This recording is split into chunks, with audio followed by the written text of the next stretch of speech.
புதிய குற்றவியல் சட்டங்களை குறித்த இந்த கருத்தரங்கிற்கு ஒருங்கிணைத்துக் கொண்டிருக்கக்கூடிய வெல்ஃபேர் கட்சியின் மாநில துணைத் தலைவர் சகோதரர் முகமது தோஸ் அவர்களே, வரவேற்புரையாற்றிய துணை பொதுச் செயலாளர் முகமது இஸ்மாயில் சாஹிப் அவர்களே,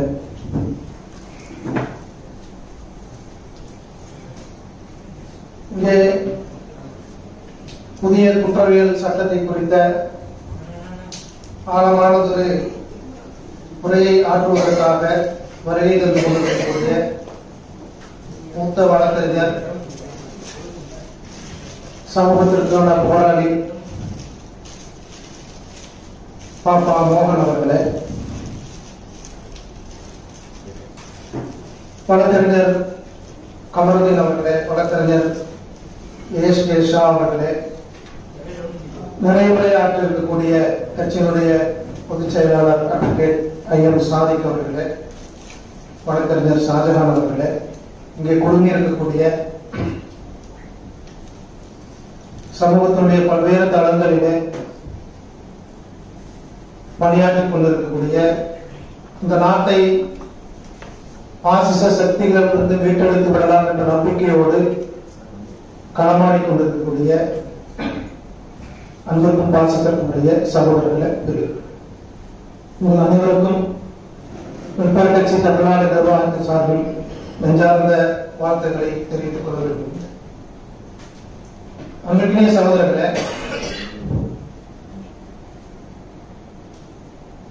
பாசிச அரசு தன்னுடைய செயல் திட்டங்களை எதற்காக வேண்டி அவர்கள் தங்களை உருவாக்கி கொண்டார்களோ அதை நோக்கி வெகு வேகமாக செயல்பட்டுக் கொண்டிருக்கிறார். எந்த அளவுக்கு விரைவாக இந்துத்துவ ராஷ்டிராவை இந்த நாட்டிலே உருவாக்கிவிட முடியுமோ, 1000 ஆண்டுகளுக்கு முன்னாலே பார்ப்பன சனாதன சக்திகளுடைய கைகளிலே இந்த நாடு இருந்ததை போன்று மீண்டும் அந்த சனாதன சக்திகளின் கைகளிலே இந்த நாட்டை அந்த பழைய சிஸ்டத்திற்கு கொண்டு வருவதற்குண்டான பகீரத பிரயத்தனங்களை, முயற்சிகளை அவர்கள் செய்து கொண்டிருக்கிறார்கள் என்பது நம் எல்லோருக்கும் தெரியும். அதனுடைய ஒரு தொடர்ச்சி தான் இப்பொழுது மாற்றப்பட்டுக் கொண்டிருக்கக்கூடிய இந்த சட்டங்கள். இந்தியன் பீனல் கோட் 1860, சிஆர்பிசி குற்றவியல் நடைமுறை சட்டம் 1973, இந்தியன் எவிடன்ஸ் ஆக்ட், இந்திய சாட்சிய சட்டம் 1872, இந்த 3 சட்ட தொகுப்புகளையும் அவர்கள் இப்பொழுது மாற்றியிருக்கின்றார்கள். பாரதிய நியாய சன்ஹிதா, இந்தியன் பீனல் கோடை பாரதிய நியாய சன்ஹிதா என்றும், சிஆர்பிசியை கிரிமினல் ப்ரொசீஜர் கோடை பாரதிய நாகரிக் சுரக்ஷா சன்ஹிதா பிஎன்எஸ்எஸ் என்றும், இந்தியன் எவிடன்ஸ் ஆக்டை பாரதிய சாக்ஷ்யா அதிநியாயம் பிஎஸ்ஏ என்றும் ஒரு திருத்தத்தை அவர்கள் கொண்டு வந்திருக்கிறார்கள். டிசம்பர் 2023 டிசம்பர் 25 அன்று மாண்புமிகு குடியரசுத் தலைவர் அவர்களால் கையொப்பமிடப்பட்டு அது ஜூலை 2024 ஜூலை 1 முதல் நடைமுறைக்கு வருவதாக அறிவிக்கப்பட்டிருக்கிறது. சட்டங்கள் மாற்றத்துக்கு உட்பட்டது. மாற்றங்களை நாம் எதிர்ப்பவர்கள் எல்லாம் கிடையாது. எப்பொழுதும் மாற்றங்கள் என்பது தேவையான ஒன்றுதான். அதிலும் ஐபிசியும் ஐஏஎல்லாம் காலனியாதிக்க காலகட்டத்தில் உருவாக்கப்பட்ட சட்டங்கள், பிரிட்டிஷாரால் உருவாக்கப்பட்ட சட்டங்கள். சுதந்திரத்திற்கு பிறகு பல்வேறு மாற்றங்களை நாடு அடைகின்ற பொழுது அதற்கேற்ப நாட்டினுடைய பல்வேறு விஷயங்களும் மாற்றங்கள் உட்படுத்தப்பட வேண்டிய ஒன்றுதான் என்பதிலே நமக்கு எந்த மாற்றம் கருத்து. அதிலும் குறிப்பாக இந்த உலகத்திலேயே சிறந்தது வெஸ்டர்ன் தாட் தான் இருக்கக்கூடிய மேற்கத்திய சிந்தனைகள் தான், மேற்கத்திய சிந்தனையாளர்கள் தான் சிறந்தவர்கள், மேற்கத்திய சட்டங்கள் தான் சிறந்தது, மேற்கத்தியர்களால் எது உருவாக்கப்படுகிறதோ அதுதான் சிறந்தது என்கக்கூடிய கருத்தியல் விதைக்கப்பட்டுள்ள இடத்திலே அவைகள் எல்லாம் காலனியாதிக்கத்தினுடைய அடையாளங்களை இல்லாமல் செய்ய வேண்டும் என்பதிலும் மாற்று கருத்து கிடையாது. சிந்தனையாளர் என்று சொன்னால் அது சாக்ரடீஸுக்கு தான் போய் நிற்க வேண்டும் என்கக்கூடிய நிலை. சட்டங்கள் என்று சொன்னால், கருத்தியல்கள் என்று சொன்னால், புதிய மாற்றங்கள் என்று சொன்னால் அது வெஸ்டர்னில் தான் வர வேண்டும்.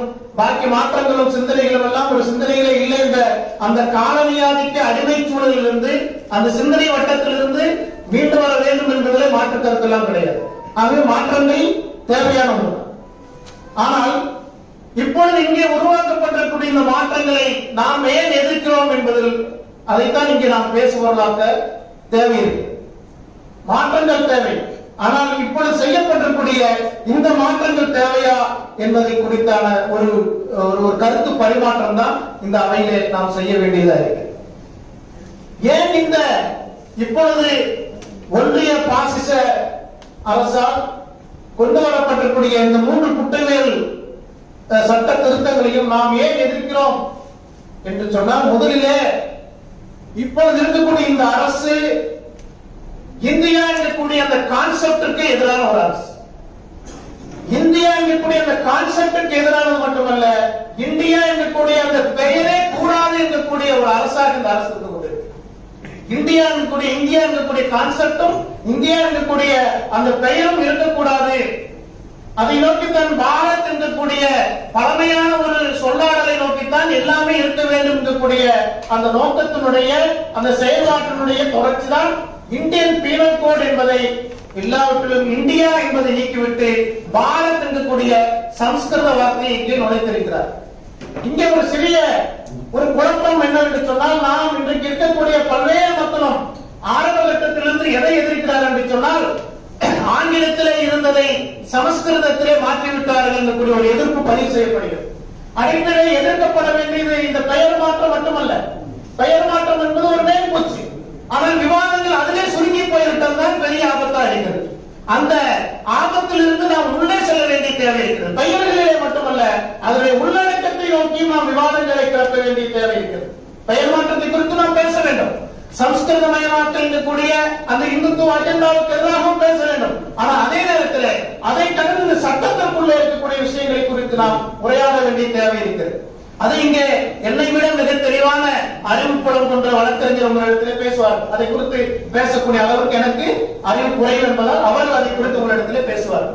ஆனால் இங்கே நாம் எடுத்து சொல்ல வேண்டிய ஒரு விஷயம், இந்தியா இருக்கக்கூடிய ஒரு பெடரல் சிஸ்டத்தை உடைத்து மறுக்கக்கூடிய ஒரு வேலையைத்தான் இன்றைக்கு ஒன்றிய அரசு செய்து கொண்டிருக்கிறது. சட்ட திருத்தங்கள், சட்ட மாற்றங்கள் என்பது 7வது அட்டவணையுடைய கன்கரண்ட் லிஸ்ட்ல இருக்கக்கூடிய ஒரு விஷயம். மாநில மத்திய அரசுகள் ஒருங்கிணைந்து செய்ய வேண்டிய, இருவருக்கும் அதிகாரம் இருக்கக்கூடிய ஒரு சட்ட திருத்தனுடைய விஷயத்தை ஒன்றிய அரசு பொதுமோக்குத்தனமாக, தாண்டோடித்தனமாக அவர்கள் மட்டுமே இந்த சட்டத்தை இயற்றி இருக்கிறார்கள். அதுவும் எப்படி இந்த சட்டத்தை கொண்டு வந்திருக்கிறார்கள்? ஒரு கலர் கொண்டு வீசும் என்ற குவிசல் என்கக்கூடிய ஒரு போலி நாடகத்தை அரங்கேற்றி, அந்த நாடகத்தை எதிர்த்த 147 எதிர்க்கட்சி உறுப்பினர்களை வெளியேற்றி, எந்த எதிர்ப்பும் இல்லாமல், எந்த விவாதமும் இல்லாமல், எந்த ஜனநாயக நடைமுறைகளும் மேற்கொள்ளப்படாமல் அத்தனை ஜனநாயக படுகொலைகளை அரங்கேற்றி நாடாளுமன்றத்திலே மோடி அரசு இந்த சட்ட திருத்தத்தை கொண்டு வந்திருக்கு. இதுதான் மிகப்பெரிய ஆபத்து. இந்த நாட்டுடைய ஜனநாயக வழிமுறைகளுக்கு எந்த மரியாதையும் அளிக்காமல், இந்த நாட்டுடைய பெடரல் சிஸ்டத்திற்கு, மாநிலத்தினுடைய சுயாட்சிக்கு எந்த மரியாதையும் அளிக்காமல், அனைத்தையும் சர்வாதிகார போக்கோடும் சர்வாதிகார சிந்தனையோடும் நடந்து கொண்டுதான் இந்த சட்டம் என்பது நிறைவேற்றப்பட்டிருக்கிறது. நாட்டிலே 141 கோடி மக்கள் இருக்கிறார்கள். இந்த சட்டம் என்பது அத்தனை மக்களை பாதிக்கக்கூடிய விஷயம்.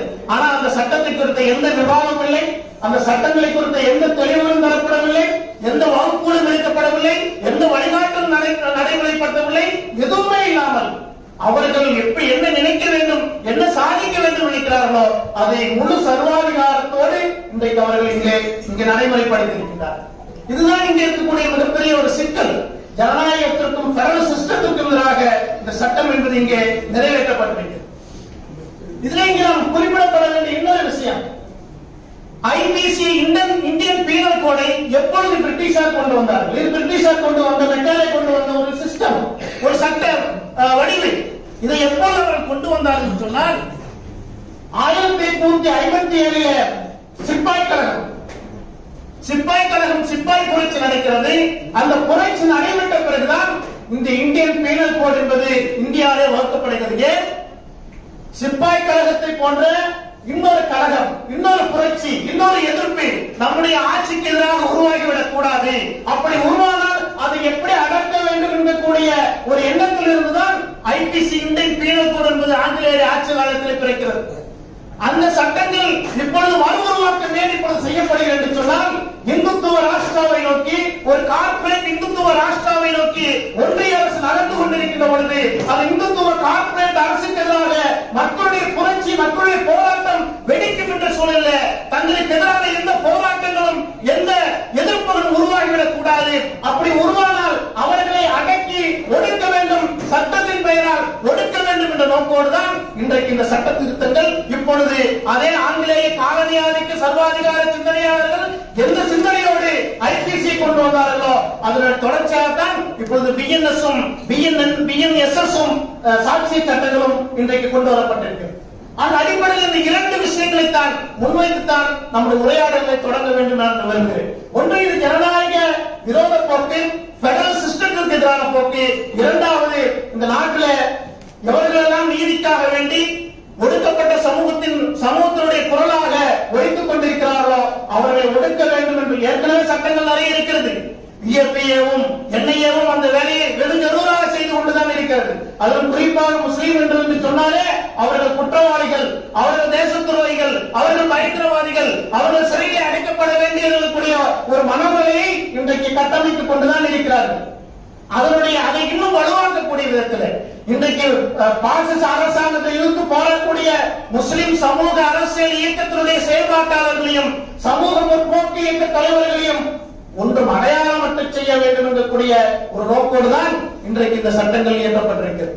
சாதாரணமாக இஎப்பிஏவை ஊப்பா சட்டத்தை அதற்கு முன்னால் தடாவையும் கொடாவையும் வேறு பல கருப்பு சட்டங்களையும் கடுமையாக எடுத்துக் கொண்டிருக்கின்றோம். அசாமிலும் மணிப்பூரிலும் இருக்கக்கூடிய சட்ட நடைமுறைகளை எதிர்த்துக் கொண்டிருக்கின்றோம். அவைகள் தனி சட்டங்களாக இருந்த சூழலில் இன்றைக்கு அந்த எந்த கருப்பு சட்டங்களை நாம் எதிர்த்தோமோ அந்த கருப்பு சட்டங்களை, அந்த கொடி சட்டங்களுடைய உட்பிரிவுகளை சாதாரணமான ஐபிசியிலும் சிஆர்பிசியிலும் இன்றைக்கு இவர்கள் கொண்டு வந்திருக்கிறார்கள் என்பது அதைவிட மிகப்பெரிய ஒரு மிக ஆபத்தான ஒரு போக்கு. இஎப்பிஏ போட்டால் தானே நீங்க அதற்கு எதிராக குரல் கொடுப்பீர்கள். இந்த காலை கூட பத்திரிகையாளர் சந்திப்பு நடைபெற்றது. சூட மன்சூர் அவருடைய பேரலையும் 10 நபர்களை 8 நபர்களை இஎப்பிஏவின் கைது செய்திருக்கிறார்கள். 6 நபர்கள் இஎப்பிஏவின் என்ஐஏ 2 பேரை கைது செய்திருக்கிறது. எந்த திராவிட மாடல் ஆட்சி, சமூக நீதி ஆட்சி என்று சொல்கின்றோமோ அவர்களே இன்றைக்கு ஒன்றிய அரசுடைய அந்த துர்போக்குக்கு ஆதரவான ஒரு மக்களாக மாறிக்கொண்டிருக்கிறார்கள். ஒரு வேலையும் இந்த நேரத்தில் நாம் பதிவு செய்ய வேண்டியிருக்கிறது. ஆகிய ஒரு எந்த விதமான மோட்டிவும் இல்லாமல் ஒரு வீடியோவை மட்டுமே வைத்துக் கொண்டு இஎப்பிஏவின் கீழே கைது செய்யப்பட்டவர்களை நாம் எதிர்த்திருக்கிறோம். அந்த நிகழ்வில் நம்முடைய சகோதரர் சொன்ன ஒரு விஷயம், நீங்கள் இஎப்பிஏவில் நடவடிக்கை எடுக்க வேண்டாம், வேண்டுமானால் 153 நீங்கள் நடவடிக்கை எடுக்க என்று சொல்கிறார். அதுதான் இங்கே இப்போது ஒன்றிய அரசு செய்கிறது. இனி இஎப்பிஏ தேவையில்லை. இந்த பிஎன்எஸ்லேயே கைது செய்து இஎப்பிஏவின் கீழே என்னென்ன நடவடிக்கை எடுக்க வேண்டுமோ அதை நாங்கள் இந்த சாதாரண பிஎன்எஸ்லேயே எடுத்து விடுவோம் என்பதுதான் இப்போது புதிய சட்டத்தினுடைய ஆபத்தான போக்கு. ஆனால் இதை குறித்து நாம் விவாதிக்க வேண்டும். இன்றைக்கு வழக்கறிஞர்கள் போராட்டங்கள் நடத்திக் கொண்டிருக்கிறார்கள். தமிழ்நாட்டிலும் வெஸ்ட் பெங்காலில் மட்டும்தான் இந்த போராட்டங்கள் நடந்து கொண்டிருக்கிறது என்பது அதைவிட பேராபத்தான ஒன்று. ஏதோ இது வழக்கறிஞருடைய பிரச்சனையாக, நீதிமன்றத்தினுடைய பிரச்சனையாக மட்டுமே இன்றைக்கு சமூகத்திற்குள்ளே பார்க்கப்பட்டுக் கொண்டு வருகிறது. அது தமிழ்நாட்டிலும் வெஸ்ட் பெங்காலில் மட்டும்தான் இந்த போராட்டங்கள் குறைவிட்டிருக்கிறது. அடுத்த திங்கட்கிழமை வழக்கறிஞர்கள் டெல்லியிலே ஒரு போராட்டத்தை, தமிழ்நாடு வழக்கறிஞர்கள் டெல்லியிலே ஒரு போராட்டத்தை அறிவித்திருக்கிறார். துரதிர்ஷ்டம். டெல்லி வழக்கறிஞருக்கு இதெல்லாம் பிரச்சனையே இல்லை என்பது எனக்கு தெரியவில்லை. இது வழக்கறிஞருடைய பிரச்சனை மட்டுமல்ல, வெல்ஃபேர் கட்சி அதை ஆணித்தரமாக சமூகத்திலே பதிவு செய்து விரும்புகிறது. வழக்கறிஞருடைய பிரச்சனை மட்டுமல்ல, இது சமூகத்தினுடைய பிரச்சனை.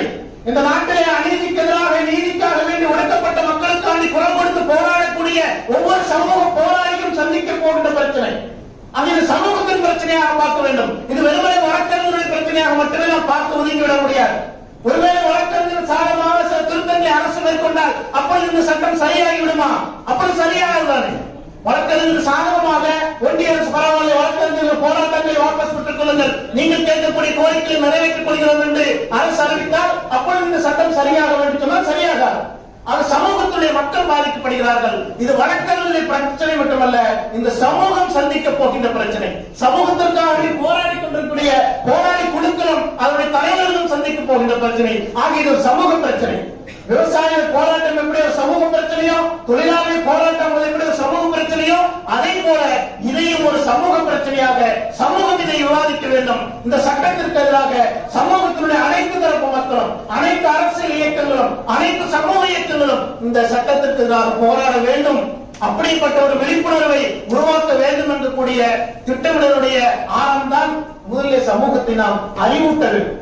இந்த சட்டத்தில் என்ன தவறுகள் இருக்கிறது, இந்த சட்டத்தில் என்னென்ன பாதிப்புகள் இருக்கிறது என்பதை சமூகத்திற்குள்ளே எடுத்துரைக்க வேண்டும் என்ற நோக்கத்தோடு தான் இப்பொழுது இந்த கருத்தரங்களை ஆரம்பித்திருக்கின்றோம். இதன் தொடர்ந்து உங்களுடைய எல்லோருடைய ஒத்துழைப்புடன் இது சமூகத்திலே அனைத்து தரப்பு மக்களிடத்திலும் நாம் கொண்டு போய் சேர்க்க வேண்டும். சமூகத்தில் இதை குறித்த ஒரு விழிப்புணர்வை ஏற்படுத்த வேண்டும். அரசுக்கு எதிரான ஒரு முக்கியமான ஒரு எதிர்ப்பை, இதை இந்த சட்ட திருத்தங்களை மாற்றங்களை கொண்டு வரக்கூடிய அந்த இறுதி வினாடி வரை தொடர்ந்து போராட்டங்களை செய்ய வேண்டும். அது என்னென்ன பாதிப்புகள் இருப்பது என்பதை எடுத்துரைப்பதற்காக வேண்டி மூத்த வழக்கறிஞர்கள் இங்கே வந்திருக்கிறார்கள். அவர்களுக்கு வெல்ஃபேர் கட்சியின் சார்பாக வரவேற்பையும் நன்றியையும் நான் அவர்களுக்கு உறுத்தாக்குகிறேன். இங்கே சொல்லக்கூடிய விஷயங்களை நீங்கள் ஆழமாக கவனித்து அங்கே கேள்வி பதில் மூலமாக இன்னும் தெளிவுபெற்று உங்கள் மூலமாக சமூகத்தின் அனைத்து மட்டங்களிலும் நீங்கள் கொண்டு போய் சேர்க்க வேண்டும் என்ற வேண்டுகோளோடு என்னுடைய இந்த தலைமுறையை பற்றிக் கொள்கின்றேன். அனைவருக்கும் நன்றிகள் வாழ்த்து.